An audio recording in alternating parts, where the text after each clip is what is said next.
this is the physical plane we are existing in. Okay, this is the earth is the physical plane. Beyond that, there are stacked layers and layers of reality. There are subtle planes going up to the realm of the gods, and then beyond the devatas, etc. All the realms are there. So in those realms also there are many types of beings. Okay, and because there are innumerable beings, just like innumerable human beings, some of them are very high caliber spiritual beings, some of them are average beings, some of them may be not spiritual at all, some of them may be of the kinds who are, to us they appear negative in their behavior, in their mannerisms, etc. So it is a fact. There's no question about, if you ask me that do they exist, it's like asking me does gravity exist. It exists. What you do with it, that knowledge or not.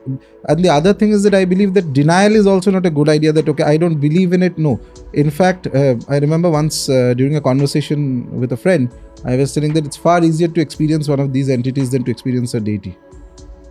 And again, you'll have to do a recap on what deity means. So deity is basically a divine being, a god whom we worship as one of the great gods in Hinduism, who is capable of acting as a personal, as a figure of personal reverence for an upasaka, as well as each of these gods are capable of manifesting the full domain of, full range of spiritual abilities, what is there, till the highest. They can become transcendental, they can also come down into the form of a murti and we worship them. It's their benevolence towards the human race, towards us, our culture. And the whole of dharma is basically, how do we interact with these gods?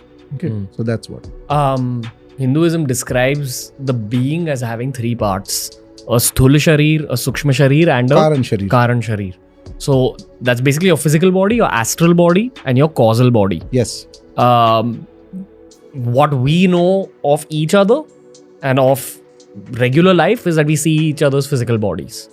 I would like you to explain, according to Tantra, what an astral body and a causal body is, because it's a great entry point into this world of higher beings. Right. So, we exist in the physical body, but our astral bodies are also active at any given point. Active means it's still, we are functioning both through the astral body as well as the physical body. Like in the movie Doctor Strange, they show him kind of getting out of his body. That would be a version of astral body. So getting out is one, when you are taking the astral body out of your physical. But I am saying that even now, at this very moment, when you are interacting with the world, your astral body is also interacting. Why? That's because, very simply to understand, the physical body governs your physical existence. Okay, so astral body contains to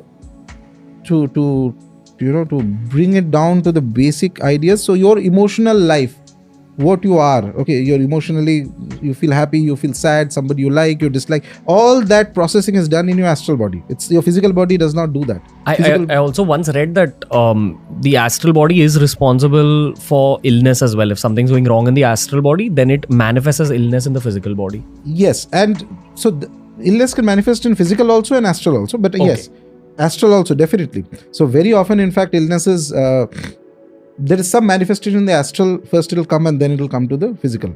I think, can you dive a little bit deeper into the word astral in the first place? Yeah, so astral, loosely what the astral, I think the West understands by the term astral is something more than the physical plane, something above the physical plane, something more subtle than the physical. The only difference between that world and this world is we use the Sanskrit term sukshma. Sukshma means subtle. It's more subtle. Ours is gross. We have a physical body there. Okay. So in the astral world, you do not have this physical body, but you have an image of the physical body.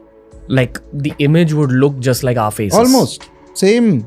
And the tendencies that you have, you like something, maybe you like this kind of food, this kind of clothes, this kind of conversations, this people, etc. The likes, dislikes, all that's also very much there in the astral. What is the difference? The difference is there's no physical presence. There's no sthula sharir. Sthula means physical. Gross body is not there. Your gross body, arms and legs is not there. Okay. So that allows you certain things. If you are able to control the astral body, you can move around in that. You can see beings in that.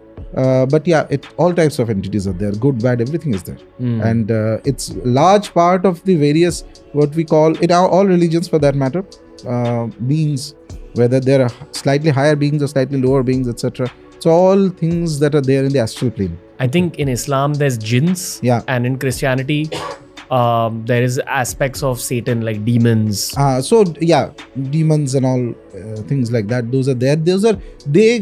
So the astral is also a wide term for, there are subtle layers inside the astral also. It's not about one uniform thing, because obviously a slightly higher kind of entity, okay, for example, in let's come to our terms that we use in our scriptures, okay. So say a being which is like a Gandharva is one of those beings who remain in those higher astral realms, okay, who are excellent repositories of knowledge, any topic, okay, and they're very good singers also, okay, tremendous. Then there are something known as Kinnaras. Kinnaras are fascinating dancers. They're the best of the dancers. And once in a while, in fact, one of those beings, when they incarnate on Earth, they'll end up being absolutely stunningly powerful in that domain.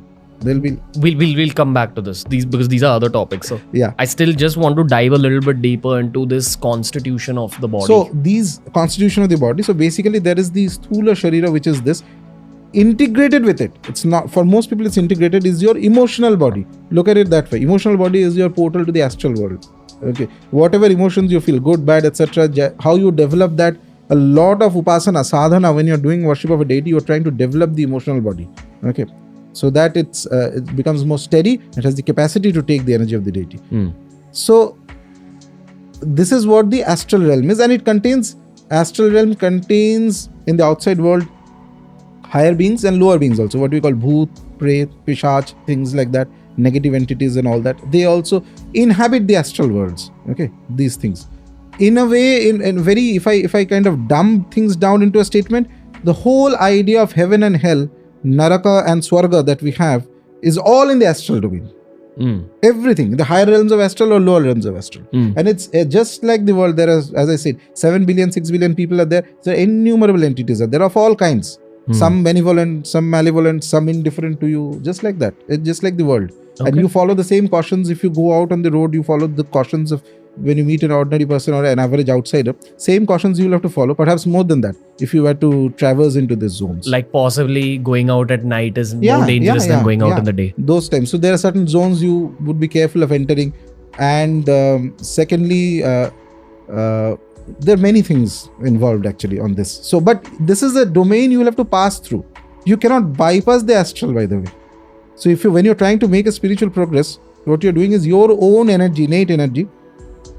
We have a term for it. We call it Chit Shakti. Okay, it's a technical term that's used, Chit Shakti, which is the flip side of what is more popularly known as kundalini.